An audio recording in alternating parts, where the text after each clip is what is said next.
don't know what y'all want to know. Y'all tell me. I don't know. I'm one of them type of folks. I'm Gemini. I can talk about pretty much anything. I mean, that's kind of what we're going for. Like, we just let people kind of talk their shit. Cool. Gotcha. Do you have a bio on your website? What website? I mean, my Facebook page? No. My bio. Professional and personal. I am a mom of 3. I have done all the things when it comes to jobs. I've been working since I was probably about 11 or 12 in one way or another. But professionally, quote unquote, been in healthcare for, my kid is 13, 14, 15 years. Been in medical cannabis since 2018. Been working in manufacturing medical cannabis since, I've been there over a year and a half. So this is 2023, 2021. Yeah, I've done all the things. I've worked in food. I've worked retail. I've worked security. I have worked healthcare. I have done hospice. I've done so many things. Dang. I've lived a few different lives in just these short 42 years. Wow. You started recording, right? Oh, good. Because, I can't repeat that. No. No. You done it all. Every type of job. Yeah, kind of, sort of. Made, not the best decisions as a teenager, and poor decisions in high school caused me to have to get my GED. Ah. Yeah, when they asked you to politely not come back to their school, Wow. Ended up thrusting myself into the adult realm fairly early. So I was out of high school at like 15, 16 in college. They asked you not to come back. You're so chill. I did bad things. I did something I shouldn't have done. Oh. This was pre-Columbine. Okay. Pre all of that. Okay. I unfortunately thought it was a good idea to let my temper get the best of me and want to assault somewhat a young man that was stalking me. Oh. But the way that I wanted to assault him was just to kind of knock him upside the head with a gun. But, it was unloaded. It was not with any ammunition or anything. But that was my mistake. Yo. Bad tempers at 15 will set you back all the way. No, because, see, this is where that comes into, I'm a child of a former cop. Wow. Who is a Jehovah's Witness. Oh. My parents are Jehovah's Witnesses. The only reason that weapon was in the house because annually my dad would have to qualify for his license because of his position professionally. Yeah, I had things that could have jeopardized his job. Wow. That could have jeopardized his job. It could have jeopardized the person's job that weapon belonged to. I didn't know at 15 the ripple effects of my mistake. Wow. But the position you were even in at 15, 16 dealing with a stalker, that's crazy. I remember dealing with something similar at 15, 16, being in my sophomore year of high school and dealing with being chased home and being what's gonna happen? I pulled a knife on that dude in cooking class. So yeah, well, that's a weapon too. It is a weapon. I mean, he pulled a knife on me before. Look, man, nobody would do anything about it. He was a football player. And yeah, privilege, all that stuff. But I just think it's so sad how those sort of decisions that people have to make, where at the time that could have been life or death, or felt like life or death, being threatened. You weren't very sure. My temper was really bad and very short. I don't have a filter. It's taken 42 years to build a filter, and she's not that great. Wow. It was just the impatience of I wanted my play brother to come kick his ass, and he didn't do it fast enough. Because he kept fucking with me. And I just could not get past that. At 15, I didn't know how to really handle that. It was for a few different reasons. And, hindsight being 2020, I try to and I have at least 2 out of these 3 kids so far, successfully got them to graduated, and all those good things. But I also was very frank with them about the mistakes I made and not making those same mistakes. Because had I known that my cousins had made the exact same mistakes of bringing a weapon to school, I probably would not have done it. But I come from parents that are baby boomers.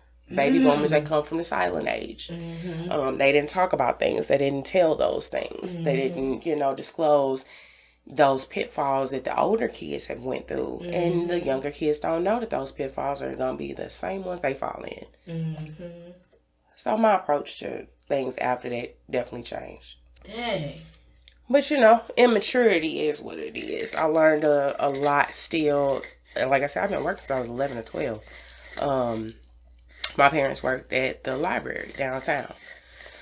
So before I was even a teenager, I was a teen volunteer. So I lived in the library downtown. Aw.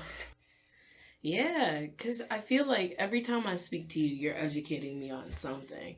So I know education's like also an important part of your brand of like cannabis advocacy and everything else. So like to learn that you had to leave school at 15, 16 years old, like I learned something new about everybody when I do this. Like what? Because I realized when Columbine happened, it was a survivor's guilt of even though I knew I hadn't even went that far and had no intentions to do anything similar to that. The fact that school shootings are so prevalent now, it always rings for me as you could have been that person that really made a bad mistake. You just made a little bit of a mistake. You set yourself back. You messed up some things. You tarnished your name. But you didn't go as far as that, and you want to stop people from doing that. Yeah. Wow. Yeah, because this was all pre any of that. Like, whoa, no. So, in terms of, like, how you are now and, like, how you were back then, like, what changed? Like, obviously, time matures most people, but it don't mature everybody. Definitely time, experiences, losses, hitting walls, hit all the walls.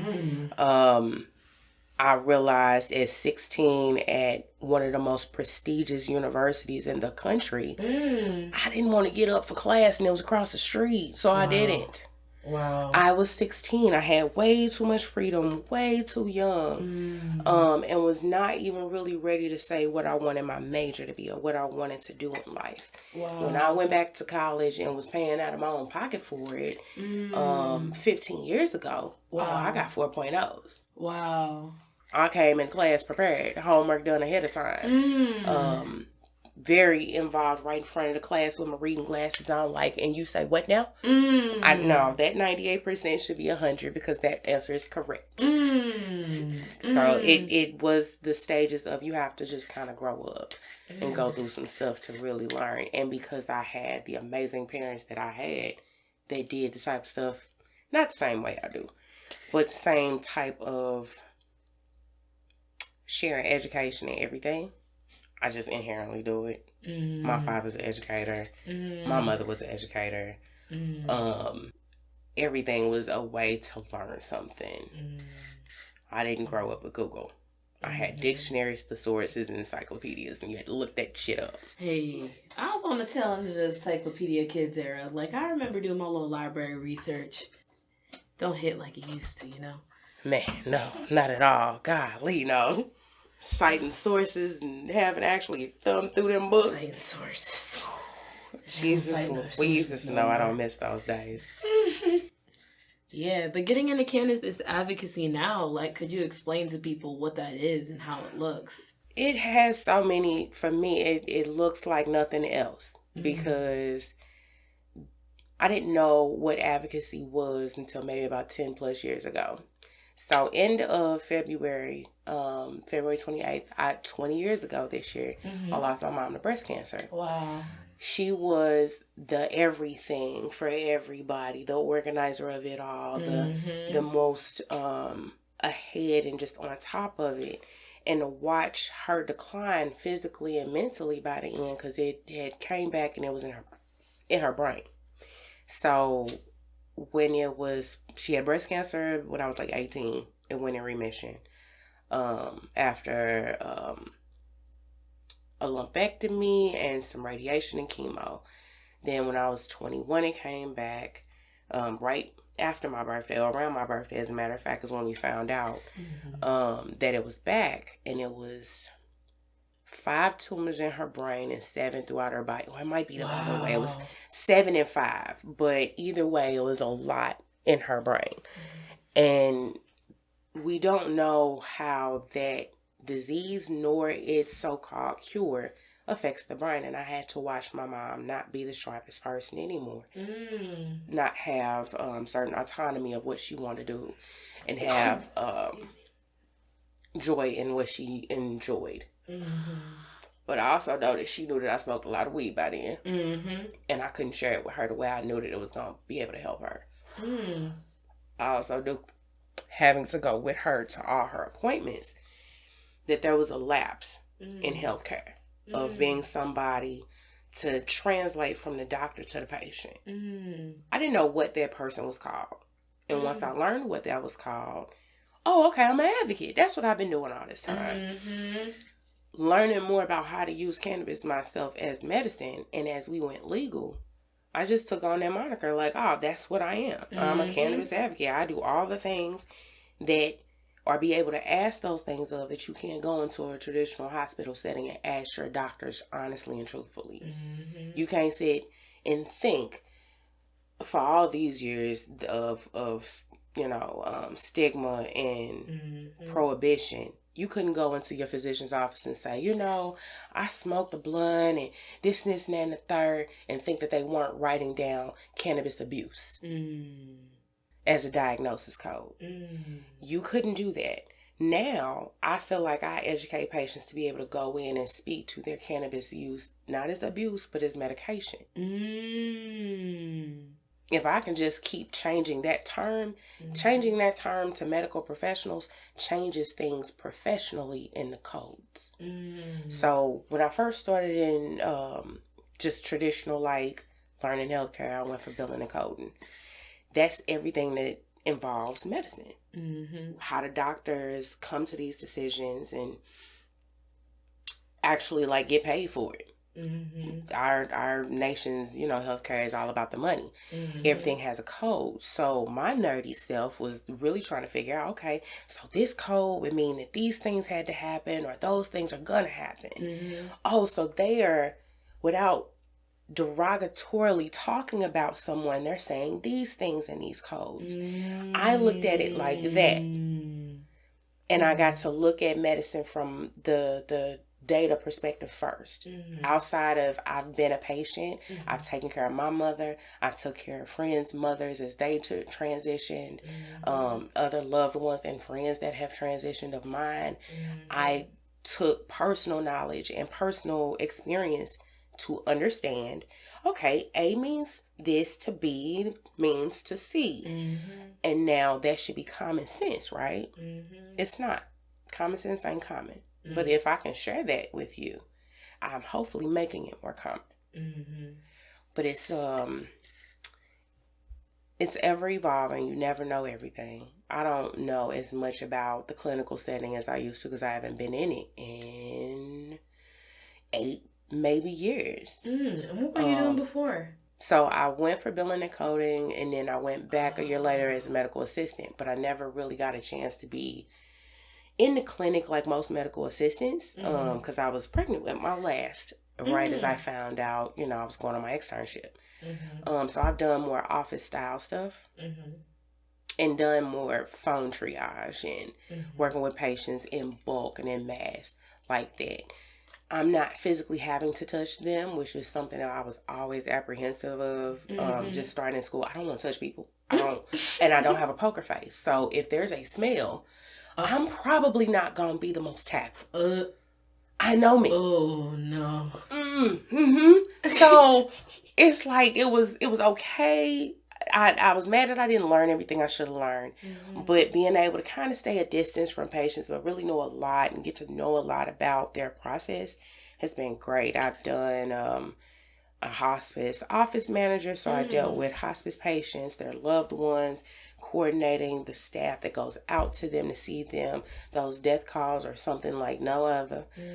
Being that I laid my mother to transition, I'm aware of what that's feeling like.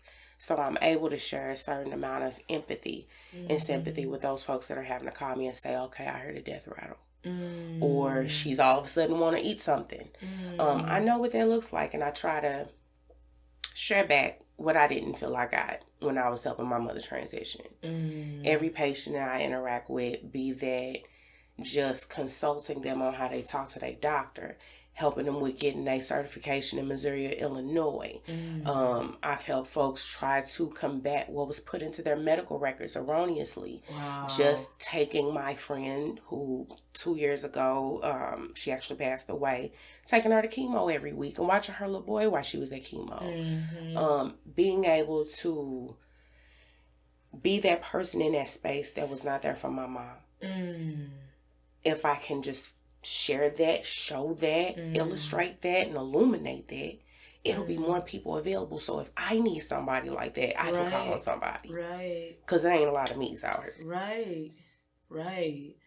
And I think, like, maybe because American culture is so big on individualism and being big and bad and, like, taking care of maybe the 4 people in your house or whatever and nobody more, we do struggle to, like, support each other. We do struggle to understand, like, the power of just having somebody there to do XYZ, some little thing for you. Like, that's one thing I've learned a lot, like, about since being in St. Louis is just, like, the power of community. Like, I've relied on different organizations just to get, like, fresh food each week, like, to, like, have people to lean on, to have a safe space to do work for, like, mental comfort, like, to learn a lot more about cannabis, about activism, about taking care of the community. Like, I've just learned so much and have been so grateful to be part of this community. So it's really nice to hear you share stuff like that. Absolutely. I see that reciprocity right there, because this is a very diverse community that, even though everyone may not be able to articulate why they're in it or why they want to participate or provide their service or just be a part of it, it's for a reason. We didn't have that outside of this. You could go to a bar and it's going to pop off and it's going to get violent, it's going to get angry, it's going to get ugly, you're going to be throwing up on yourself and peeing in the corner and like that. I'm not about the alcohol life, because when that was a really dark time for me. I used to put down the fits in a night. We're not there no more. I'm not in that dark place. The community of folks that I've found that really are about this are about healing and about self-sustainability and about uplifting and upbuilding and bringing back what our community was just our parents' generation ago, or our grandparents' generation ago. My family has roots between East St. Louis and St. Louis for generations of trying to provide community and education and support. I come from family that had employment agencies, retail, real estate and cleaners and all those things, farms, because it's about not just yourself, but what you and your community around you can spread out too. Can't be selfish all the time. I mean, there's nothing wrong with being selfish sometimes. But yeah. If that's the case, then let it be an example. Don't just be, selfish for frivolous sake. That's facts right there. Yeah, I've worked some wild jobs. See, I went from retail at like 15 when I actually can get a check.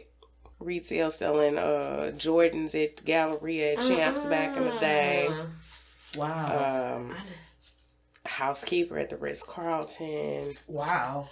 Yeah, I had biceps back then because them comforters are 100 pounds. Pop them mugs if you want to. Try to put them on the bed. Yeah, I was 18 working it out. I didn't have any idea how good of a workout that was at the time. And don't get fooled. People at the Ritz-Carlton are no cleaner are nicer than the hotels. Oof. Like Holiday Inn. Oof. It's some gross people that go to the Ritz. Ooh. Okay? She just said save your money? No, it's not that. Like, just thinking that, you know, you think people are clean when they got more money? They not. Nah. They not. Not at all. Not at all. The kings back in the day weren't even bathing. That's what, yeah. Yeah, Europe. I'll leave that there. Right. Food. I've done food a few times. Jack in the Box and Popeyes and over the years, and Panera, and let's see, retail, security. I was a security guard, pregnant with my oldest. A pregnant security guard? Yeah, that was hard trying to get uniforms. But I worked for my father and his business partner. They had a security guard and alarm company. Like, it was two different companies. So when I was too big to be an officer anymore, then I was a dispatcher. Did that a few times as a dispatcher, different capacities. I did it as a student at Webster University. Did it professionally for the school board. Me and my dad both worked for the board at the same time. Yeah, I'll never do security again. Y'all can keep that shit.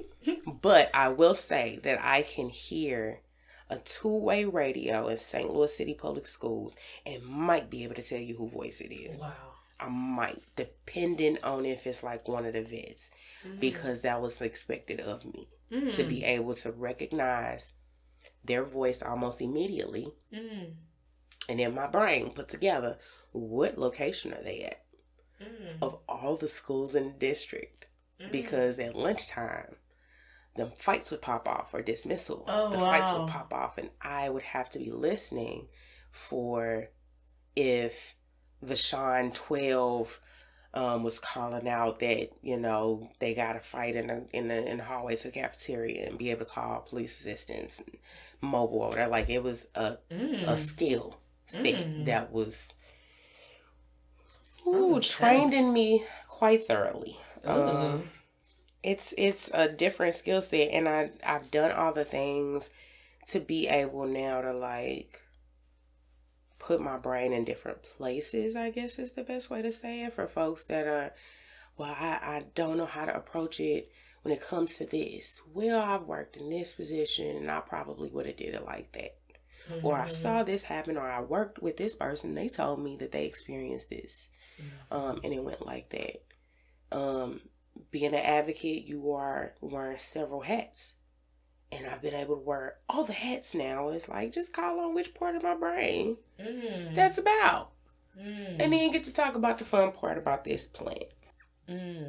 So when did you go from, were you, I guess, a health advocate first, and then got more specific and say, you know what, cannabis needs to be incorporated because this is the fundamental part of healing that's just, we just not thinking about? Like, how did that happen?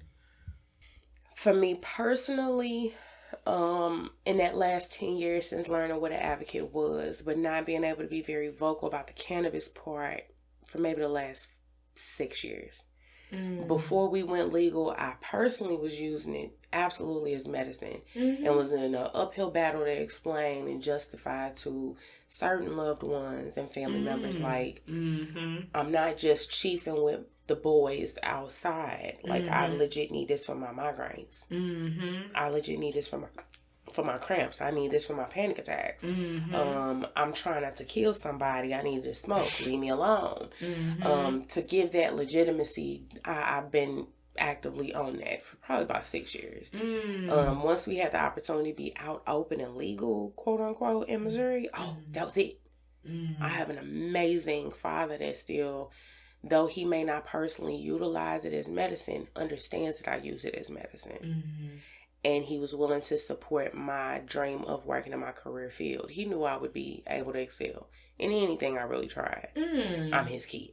But it was, I needed the financial support of, I don't know how, risky this job is going to be. Hold me down and I make do with what I got. And he's always been there to do that.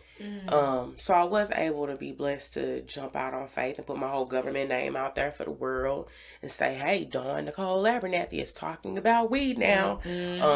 You know, Winky's daughter, the cop. Yeah, I'm talking about weed. And now it is at the same level of respect that my father gets. Nice. You can't tell me I ain't happy about that part. Wow. Yeah, I know the stigma is huge, so I feel that personally, like, the family members I have that, like, are like, you know what, we see what you're doing, and we know you're trying to help people, and we respect that. Even if they don't get the nitty-gritty, or they're not fully comfortable, just the fact that they know, like, behind this whole thing, all this work is really the intention of making people's lives better. Like, if Absolutely. It wasn't for that, it wouldn't just be weed because weed's cute or weed's cool. It's like, it's about people. And because I also was learning how to take care of myself better, health-wise, learning how to use cannabis as a herb and as a green. Being able to say, okay, the food that we eat and the things that we drink and the things we put in our bodies is medicine. I had already began eating better in the process before my mom even passed. She was an obese woman. She was a brick house built big woman, but she was a big woman that had her own personal issues where we did Weight Watchers. We did the health plans. 6 months before, more than 6 months before her last cancer diagnosis, she was planning on getting bariatric surgery and was reducing her diet down and was going through that process. I was with her all the time. I'm an only child. I am my mom's mini-me. So health and wellness and what we were putting in our bodies was something I had to learn about after she left me. Because it was, okay, how do I avoid going down that same path? Right. Her older sister had breast cancer when I was 2. Like, that is prevalent in my family, period. I know that there is a possibility I may get a diagnosis one day, but I know I got the best medicine on the market to combat it. And in the event that I need treatment, I got the best medicine on the market to deal with it. Yeah, out here doing our research. And honestly, the best medicine on the market, like, I remember when you were talking about your doctor's office earlier and how, like, you now are not only, like, we're getting past combating stigma, but now we're kind of doing more educational, like, conversations with it. Absolutely. I love it. I love it. And my doctor has asked me about weed. Granted, maybe they respect just because I have a medical background, but, you know, when they're like, oh, like, what's your dosage? And I'm like, do you want it in milligrams? Do you want it in grams? Like, how do you want it? Like, in flower concentration and this and that? Like, and they're like, what does it help you for? Like, they're really trying to learn because it's not in medical curriculum. And if we're going to go legal, I don't know. We got to think about this. But I've been a test dummy several times over, just like, fuck it, I'm going to say whatever I'm going to say in this doctor's office. You're going to take it or leave it. I was on Medicaid dealing with having to go to a clinic, Family Care Health Center over on Manchester. And I was seeing one doctor there primarily, and I wish I could find Dr. Hilmer now. She was understanding and agreeable to how I was combating my migraines. And that was like going through the barrage of, you got to try Emitrex, then you got to try Maxalt, then you got to do this, and then you got to do that. And it was all these different medication trials that you have to go through before they justify you going to the next level or going through more measures. And it was this one occasion I had to come in for a med follow-up because the Emitrex was not working at all. And the Maxalt, and I had to see her chief, I believe. Now, I knew about the staff there before going there as a patient because myself and my best friend has been a medical assistant for over 18 years. She used to work there. She knew the lady. This provider, nastiest attitude having black woman. Very arrogant, very ignorant. Before I left that visit, she had calmed her ass down and had may not been in agreement, but she heard me. And I didn't leave there until she heard me. Not a drug addict, not a pothead, but me as a patient. I'm telling you, you can give me these pills and they do absolutely nothing if not prolong the pain. But I could tell you, I could smoke 2 blunts, drink a cup of green tea, and take a nap, and I'm fine. Right. Yeah. And I'm not in here telling you something I don't know. I've been having migraines since I was 12. And they're debilitating. I get like the aria where I can't see. Or like I can see your hair and your earrings, but wouldn't be able to see your face. Wow. Like it's a black. Wow. And it would be spots. Or if I read typeface for too long, I'll see it in my vision after I've looked away. Wow. Or when I was on a barrage of pharmaceuticals before I quit them, I could see lightning bolts in my vision.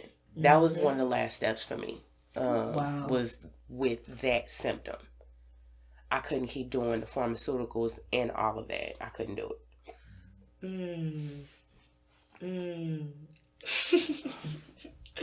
But it's been an experience to sway physicians that traditionally would just really write you off, and I'm able to really educate them on, no, I'm methodical in how I use this.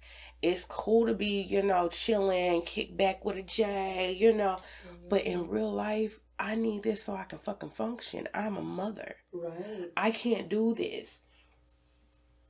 I've had several injuries and surgeries and things like that where I've now learned how to methodically take care of myself with this as a medicine and be able to share that real time, anecdotally, because I ain't no doctor. I ain't giving you no medical advice. Let me give that disclaimer fully and completely. Ooh. I am not a doctor.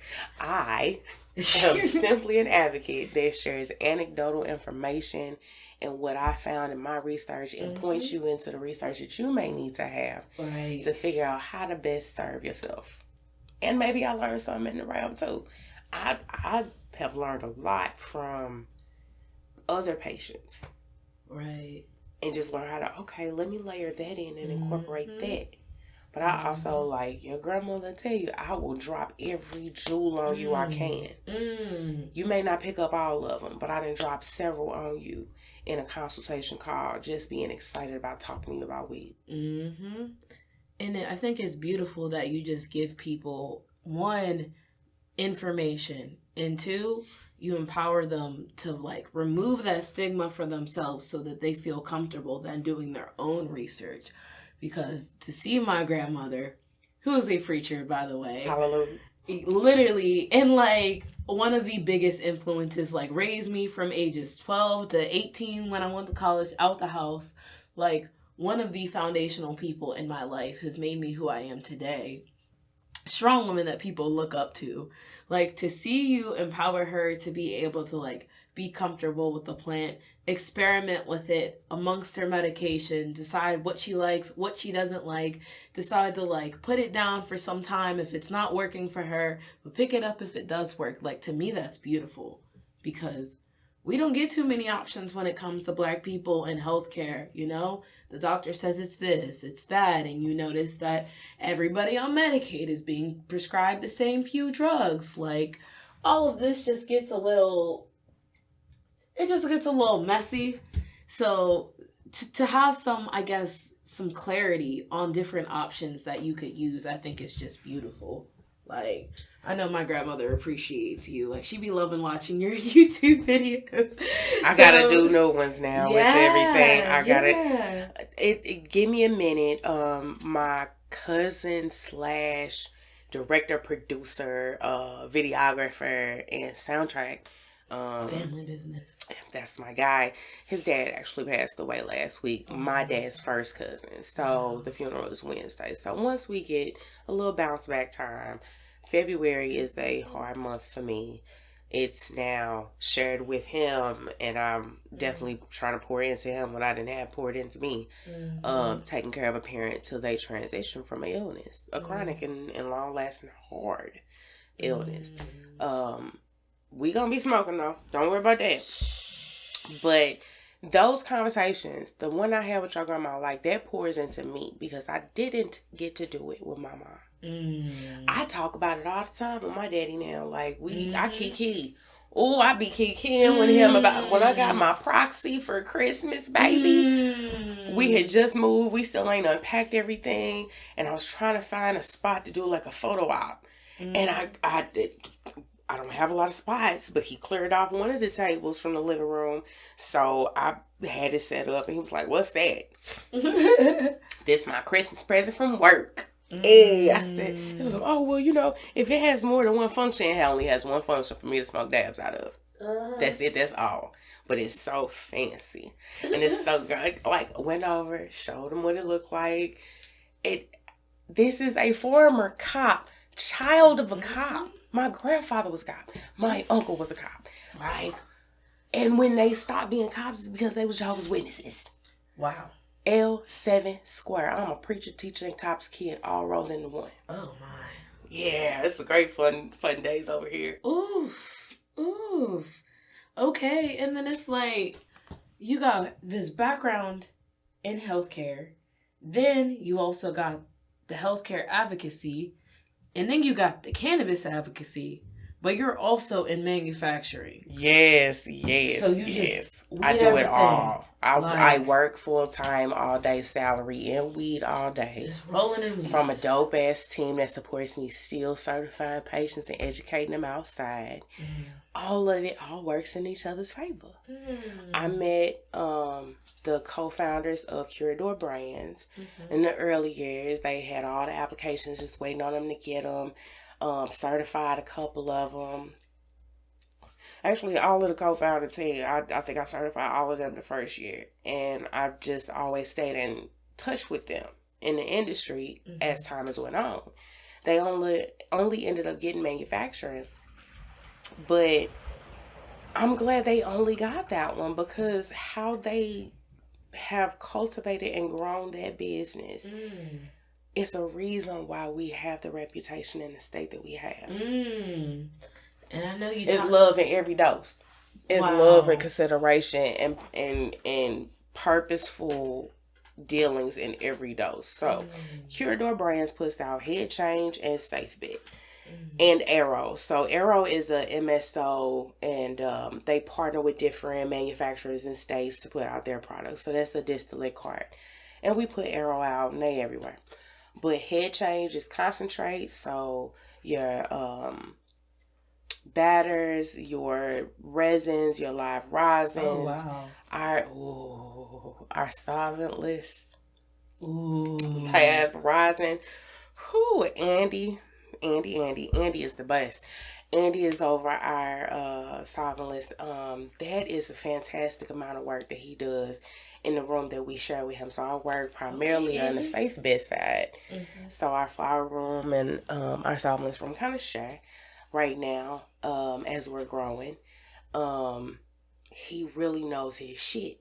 He grows his, he knows how to work with these plants and been growing for plenty of years. Everybody has come from legacy in one way or another. We all have our road in. But it's care and attention into what we're picking because we're just manufacturing. We don't have cultivation. So we have to select the best around the state from these other cultivators. And we make these unique blends. So you're not going to find it anywhere else. Top tier quality stuff. Exactly. In fact, okay, so Missouri just went legal. For adult use, yeah. For adult use, right? So, for people out there who are now walking into dispensaries for the very first time, because maybe they didn't do medical or for whatever reason, or didn't scam over and go to Illinois. Like, for those people, what advice do you have for them when picking a product? Okay, so of course I'm gonna plug the brand I literally work in every day. Head Change and Safe Bet. Anything. Sauce carts, anything. Pre-rolls is where I primarily am, but I'm not always in there. I may be in production or in packaging or as a brand ambassador at times. Depending on if they need me anywhere, in the metro. You want to go with the one that your bud tender is probably going to trust. Because if they're going to use it, they're probably going to recommend the best because they have an option for the best. We have cultivated and still try to cultivate great relationships with those front line workers because y'all are patient. You know what I mean? They are patients too. The fact that we get to get direct feedback from them, we take that immediately and put that into how we put that medicine out. That reputation speaking for itself. That's all I can say. It's great days that we busy and busier every day. I get to work shoulder to shoulder with really dope, multifaceted, multi-talented people. Growing more every day, so diverse. And it's like, after working since I've been 11 in different work environments, toxic, hostile, manipulative, demeaning, degrading work environments that I've worked in since it's a lot of years now that I think about it. This is the healthiest I've been. Wow. To be able to get up and go to work and not feel like, oh my God, I don't want to see, I don't want to hear, I don't want to think. Wow. I don't have to feel like that. Everyone purposefully like, hey, how you doing today? Things doing okay? We remember stuff about each other. Like, we legit hang out with each other outside of work. Wow. This piece, my pendant, came from our non-cannabis inventory lead, Sarah. She also, her mom has a bakery. Like, everybody has their own network. I'm all about network. That's really what it is. My mom and dad knew so many people, and I think we take for granted how strong you are as strong as your network. Because my dad knows so many people in so many walks of life, he's very strong because he can utilize or pull upon or think about or direct you straight to. And he, as a teacher, does that right now for his kids, where it is a unique program that he provides that is a federal program, but they use him as the standard. Because it is about making sure that those kids that could affect so many other people are taught the right way the first time. Or at least in this junction. It's the same thing. Those patients that come into dispensaries, you're spending your hard-earned money. So we making sure every dose you get is hopefully as pristine as we would want to use it for you to enjoy it. It smells just as fired. You're going to smell it out the box. Okay? Period. Be it a sauce cart, the pre-roll, your concentrate. Be careful if you... Because I ain't opened up. Because you might be able to smell it over this smoke. Just unzip, y'all. And that ain't even all Dab of it. City. Oh my God. Some are mysteries, some are known. So. Oh my God. But I have this lockbox. And you've laughed at my lockbox since the first time you seen it. I found this adorable thing for $8 in Cali at a Goodwill. Hallelujah. So it is like a tackle box or a makeup box, but it locks. As long as it locks, you're compliant, because once it's locked, officer, you need a warrant. I know that's right. Period. At that point, there's no other conversation. Yup. Now, because I'm legal and I have my card as a patient, I'm covered for 2 months worth of my double allotment. So I'm cool. Oh. Wow. I'm covered for anything that's on my person. Wow.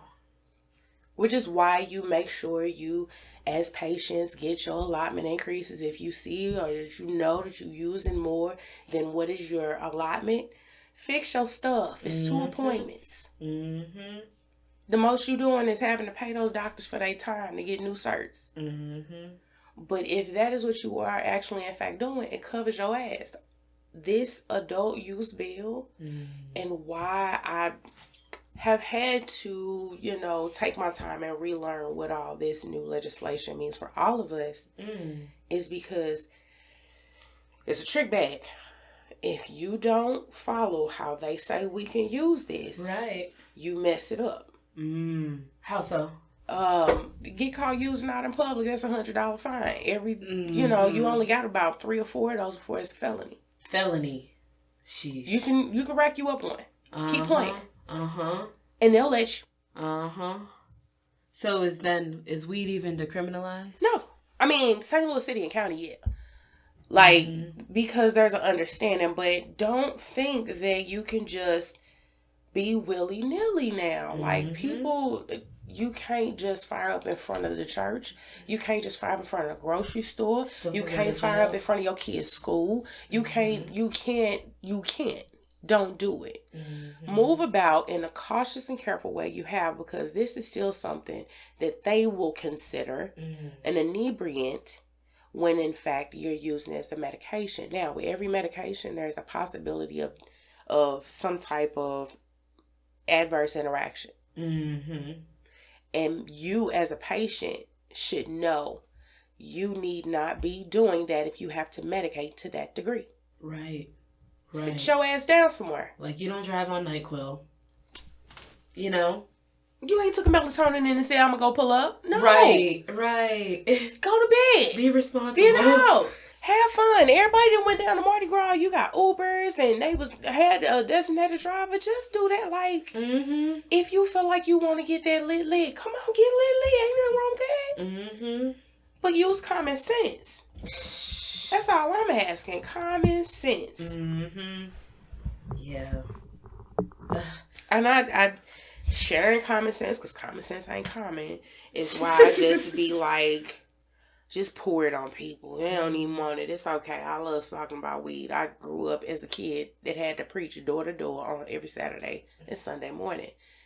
It was trained in me to just do that. Now I get to talk about something I like. And I know y'all like it too. You didn't even know you could use it like they did you. I like having those light bulb moments with folks.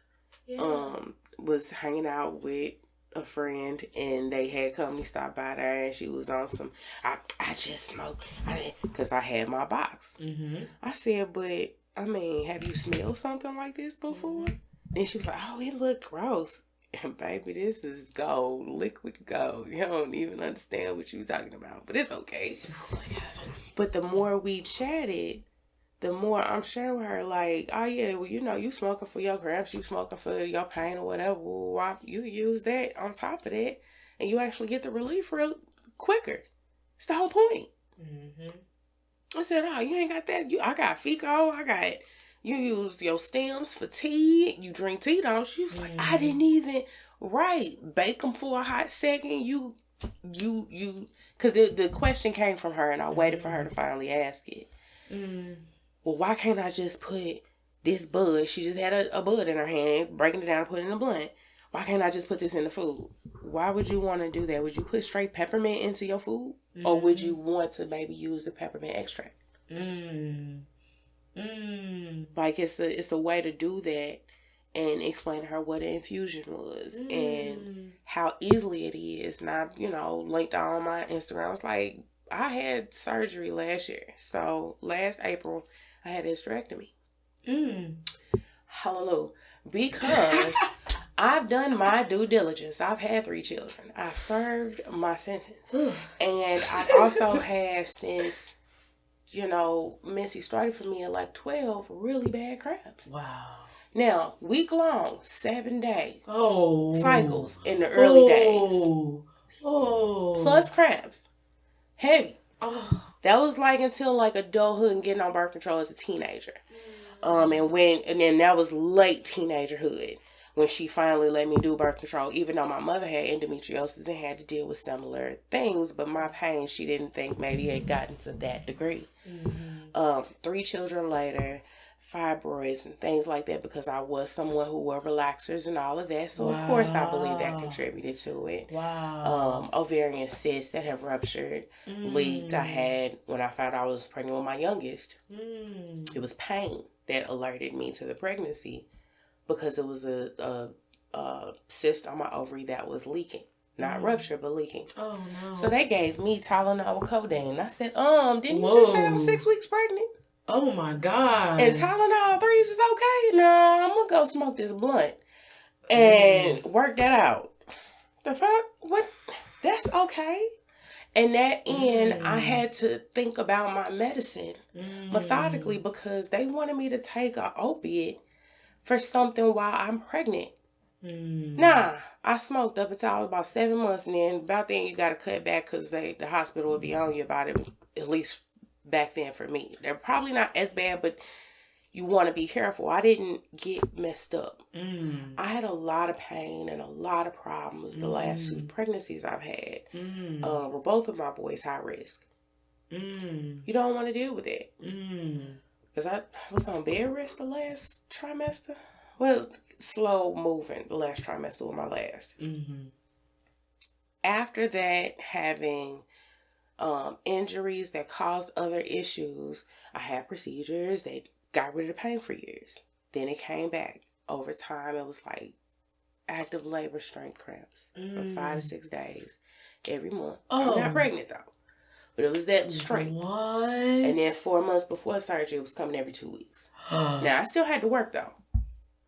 Now, I was at that point medicating with fecal capsules that had CBD and CBG added in them. They were double strength and a half. I was having to take 2 of them.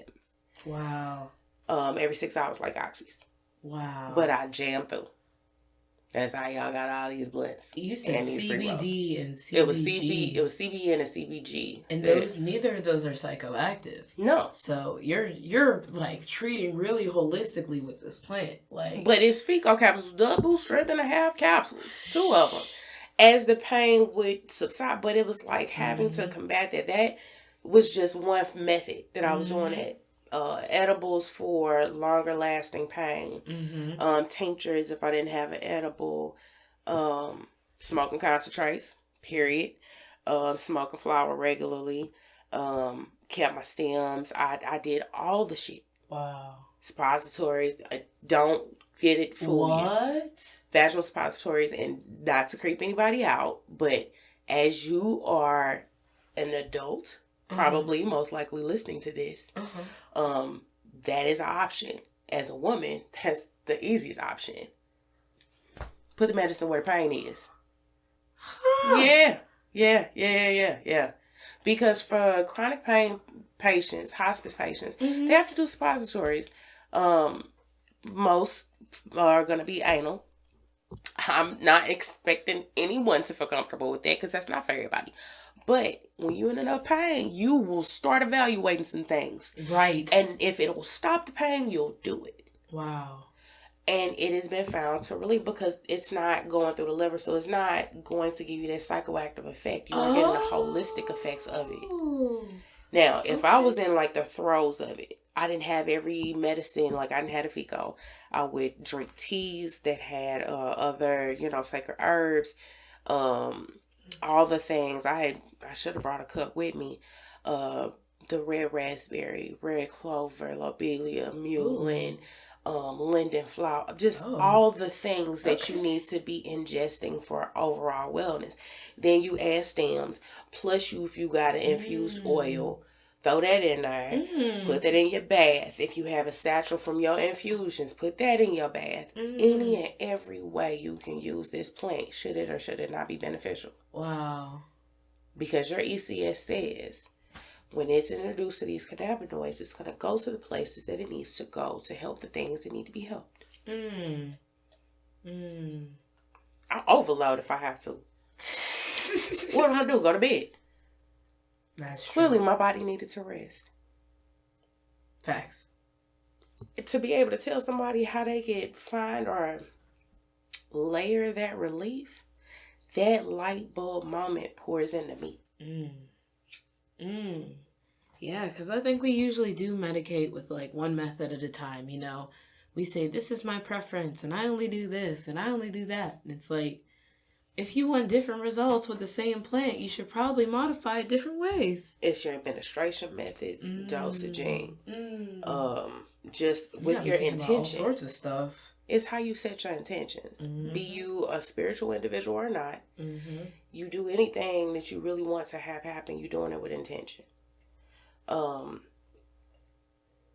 Fasting or whatever that may be. you're doing it with intention. Mm-hmm. Sometimes you just gotta detox it. Folks that took tolerance breaks, I'm not finna take none no time soon. I'm cool. I vary enough. Right. Where I'll go like a whole day, maybe even a whole weekend, maybe smoking once. Maybe twice. Mm-hmm. But during the work week, because I'm way more hectic, way more active, oh yeah, I gotta make sure I'm right. No, I feel that it definitely goes back and forth. Like, my tolerance will naturally bounce up and down, and I think listening to that is the best way I can respect it. I think sometimes people force tolerance breaks in the same way people force fasting. Like, it's a part of diet culture and purity culture, and just saying you can do it for as long as possible isn't necessarily going to be effective if the point of it is to be medicine. Would you ever fast like chemotherapy as long as possible just to say, you did? Right. Like, it's incredibly important to like lay off any sort of medicine like when you can, if it's like overbearing to your body, but like use discretion. Take care of yourself, y'all. Because what I learned from my experience with my last surgery, we take for granted coming home and automatically taking that painkiller. But have you actually felt any pain? You do want to take it preemptively because you're scared if it's too bad, it's going to be too bad. And I've been there where I forgot to take the Norco for a wisdom tooth getting pulled, and I was like wanting to peel my freaking face off because of the pain being so bad. I came home from surgery, and because of how they did it, I didn't have a lot of pain after surgery. It was like postpartum pain and discomfort. I was cool. I waited to even just take Tylenol. I was like, wait, if I have something go wrong, I can take something. I got something on me. It may take a few minutes. I got heating pads. I got this, that, and the third. I can get through 15 minutes for medicine to onset. I didn't actually have any pain. Now, had I still been in the mind frame of where we usually are, told when we go home from the hospital, and that person most likely has an opiate, right? They're going to go and they're going to go home and take it. Your pain receptors are now confused because you've deadened them with no use. So when you do feel something, oh God, it's going to be so bad. Oh. Right? Have you really listened to your body? Ooh. And I had to pay attention. Like, I caught myself wanting to take some Tylenol as soon as I got home from the hospital. I was like, no, I don't actually need any. Let me just chill and wait a minute. It was a little uncomfortable. I felt the discomfort maybe come back a little bit. Okay, let's take something now. And it was a step up, maybe just a tincture for a while. Let me see where I'm feeling at an hour. If it's still climbing, then I need to piggyback that tincture with something a little stronger. Maybe hit it with a little punch, something more immediate. You got quicker onset, edibles out there. And it really is just being methodical and not just reliant on no pain at all. You really need to know where your pain level is to be able to medicate it properly. Or you do run the risk of just being over-medicated for no reason. Yeah. And you don't have to be. I didn't want to be out of the loop when I came home from surgery. Right. But I've been on injuries where I was out of the loop on Norcos because I didn't have any other option. Right. And like being down and out is being down and out. Like, oof. All right. So, thank you so much for being here. I mean, at this point, I think we're ready to get to our rapid fire questions. Oh shit, it's rapid fire questions. Okay. Yep. So first off, do you have a favorite strain? I used to always say Gorilla Glue, number 4, because that was one of my first that really worked well on my pain. But I can't find any original Gorilla Glue anymore. I love fruity strains. Oh, I love a good fruity, juicy. Juicy. Yeah, cause it's the terps that I'm looking for. Like myrcene, maybe. It's usually a combination of a myrcene, maybe a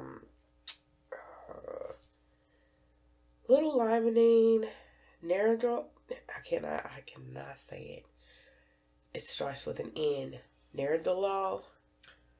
Huh. I don't know about that one. We've been getting quite a few beta caryophyllene and alpha pinene that have great just tastes fantastic. It's because that Florida Purple has been a favorite right now, though. I will say that Amaze Cannabis is Florida Purple because we partner with them and we have a Florida Purple hash, and I have yet to put together. I grabbed the hash, but I hadn't grabbed the flower yet, and I need to roll me a doink of Florida Purple squared. Not a doink. Yes. Okay. And then, what do you watch or listen to when you're elevated?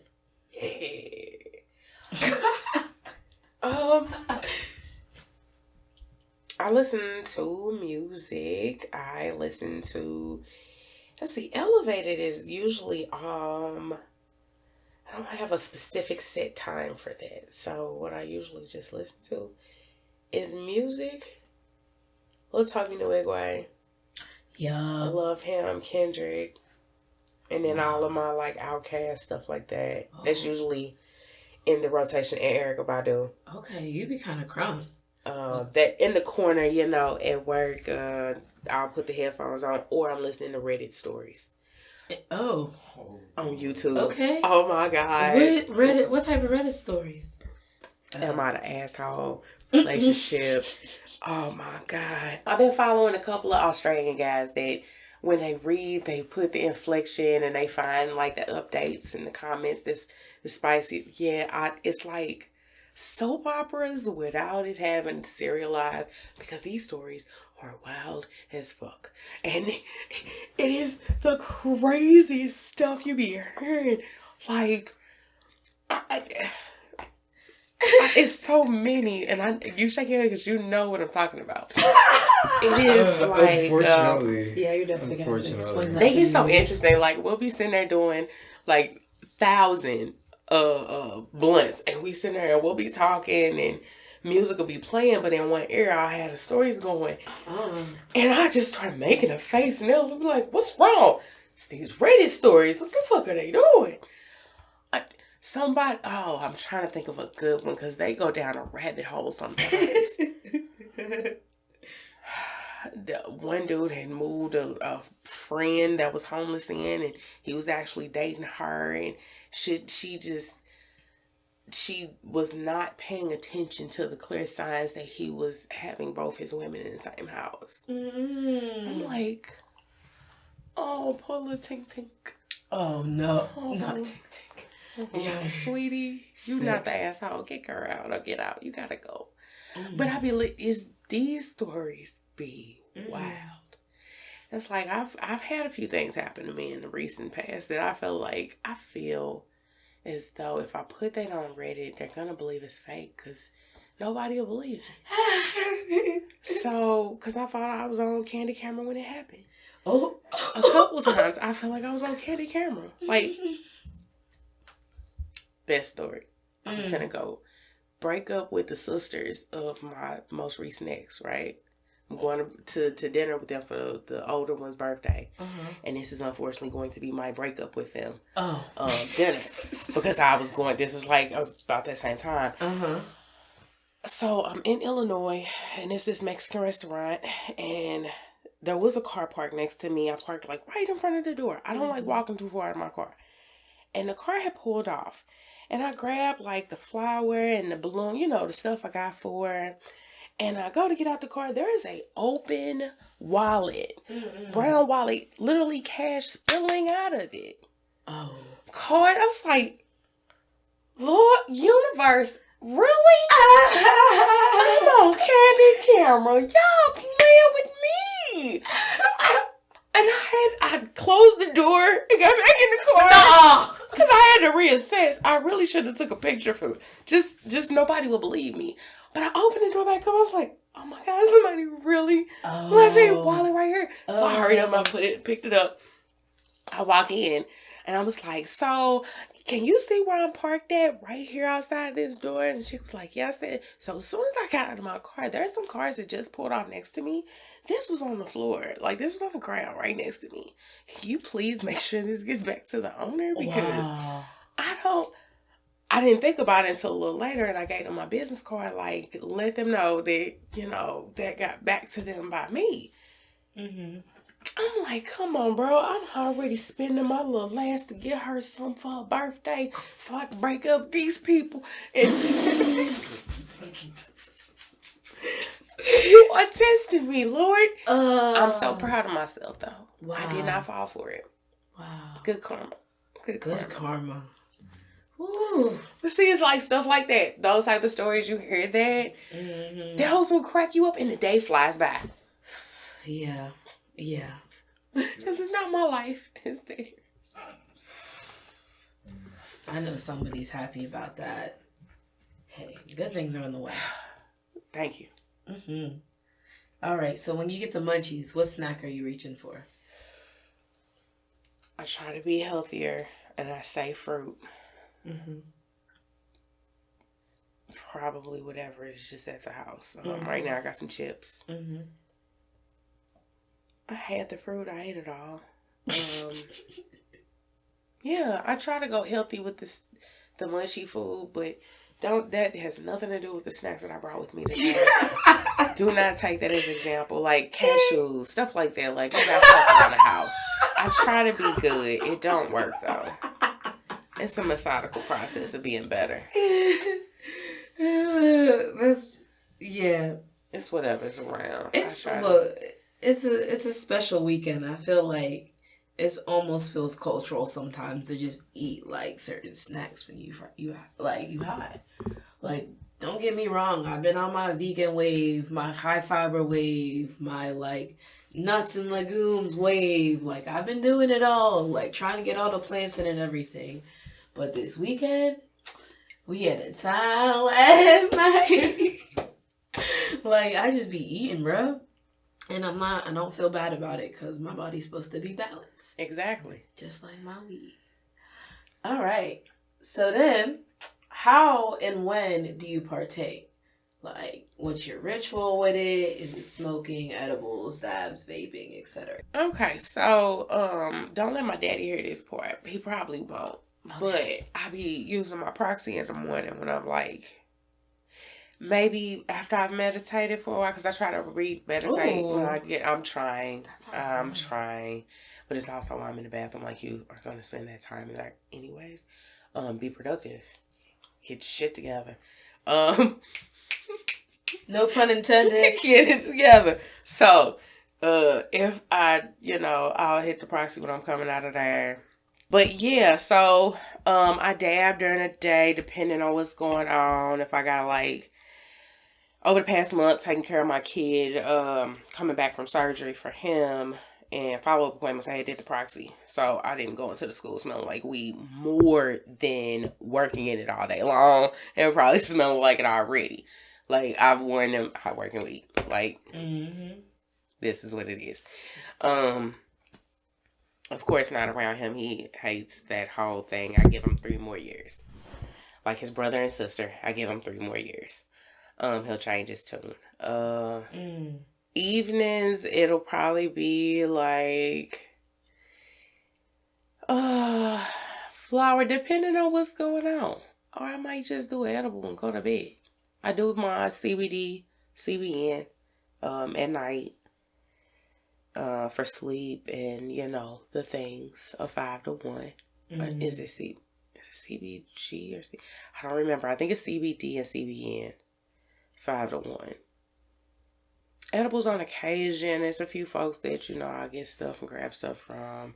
Things that are new on the market, stuff that we collab with. I definitely will try and eat and make sure I purchase because our stuff went into it. Mm-hmm.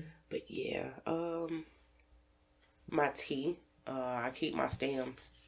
So if anytime I got any weed, like, I keep all my stems. Mm-hmm. And I collect them over time.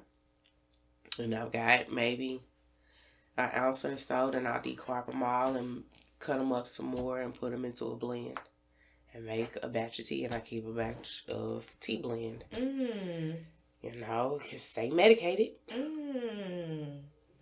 I feel like you're giving us a lot of different opportunities to connect with the plant after legal mo is passed. Like, if you grow it, I'm not growing yet. I need to do some build out in my basement first before I can start growing. But those fan leaves, there's really no trichomes on those leaves, so there's really not a lot of cannabinoids that's going to be found like on that plant matter. But that plant matter still has omega fatty acids, it has fiber. There's all those other things you can add into your food. Ooh, Canna chefing. Yes. That sounds so nice. Yes. Like, I want to put that in a pot of greens.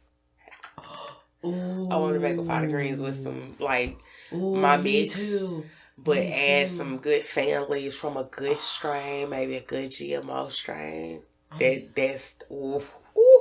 Yeah. I'm going to get that one day. I made some greens last week. They were so fire.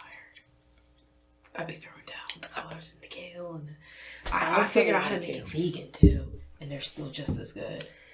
I still want my turkey in it. With the turkey, I can do, what's it? I might have pork? to make a vegan side of it because of my daughter not, eating meat. But she'll eat them, but she can't be in the house while they cook. Why? She can't take the smell. The chlorophyll in the air. I wonder if it's a genetic thing. She's so planty, so she, loves nature. I think it's the smell of it transitioning for her. Like she's empathizing with the plants. Yeah. I'm really starting to think that about her. Huh. You've met her. Right? That's not too far off. It's pretty deep. She's connected to the exactly. So, but I can make her for it, but I be needing my turkey as my base. If she buy like the other base stuff, I'll make her a pot of turkey salad. Yeah. She ain't got to bend her while I cook. Greens are so good though. I'm saying that because I ain't gonna make none of them till next week. Okay. Even if I do that. My kid wants me to make him a lasagna, and that's like lasagna. Yeah, that's my brother's favorite meal. It takes so much time. Yes, and my mom is used to be fire. Like I can do the recipe, but it's like in my head. I can't write it down. I can't it's hard to share. I know what it consisted of and tasted like to do that. And he likes it, but it's like it's not cheap either. Right? It's a lot of stuff, and I'm going to get the nice stuff. Like, I got to go to Fresh Time to get the mushrooms. Oh. Yeah. I like and the garlic and the... mushrooms. Fresh Time, please sponsor us. For real. But anyways, lastly, can you plug us to your socials, different events, and just other opportunities to connect with you? Yes. Aside from my social media anxiety I'm battling, I got you. Okay. It'd just be like, should I post? Is this an emotional post? I shouldn't post. I feel emotional and I'm not supposed to be posting while I'm emotional. And it's usually why I talk myself out of posting half the time. I'm trying to be better about that. But it's been quite hectic for me, so. Relatable. I gotta come out. I'll be out in a second. I'm coming up. Okay. That was such a stoner moment right there. That was not me. That was you. That was me. I'm fine with that. I have my moments. Plenty of them. Okay. So, your socials, they'll be in the show notes. Dawn the Cannabis, Cannabis, Advocate, ADV as in Victor, OCATE. Yes, you have to spell the whole thing out because I'm shadow banned for the word cannabis. So, again, Dawn the Cannabis Advocate at Instagram, Dawn the Patient Advocate on Facebook, Dawn the Cannabis Advocate Gmail. I'm out here. I have a YouTube that's also doing the Cannabis Advocate. Unfortunately, the video that's available right now is now outdated. As of November, it's outdated. So I do have updating to put out and content to put out to share all the things that I've been trying to compile for folks on how my, thing is going. Trying to provide for the people. Provide for the people. 314-465-8516. You can text that number or call it. That is a separate line. It is my business line, and I'm the only somebody that should be answering it.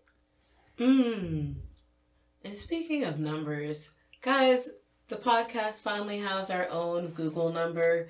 We have our lovely assistant, Bailey, and Bailey will be responsible for maintaining that line. So if you want to leave us feedback via phone call, a funny voicemail for no reason, just want to chat, you can reach us at 314-884-1-HOSE, as in HOZ. That is 314-884-1-HOSE, otherwise known as 314-884-1469. Yeah, pretty cool voicemail. Google voice number. I'm not joking. Okay. Seriously, we need the feedback. We need the ratings. But thank you so much. I hope I didn't talk y'all to death. A virtual round of applause. No, absolutely not. This was enjoyable, and we are all very, very stoned. I don't know what you're talking about. I'm well medicated. Okay. It's still more to be, medicated with, but hit this mom again, though. Yeah. Oh yeah. I got one.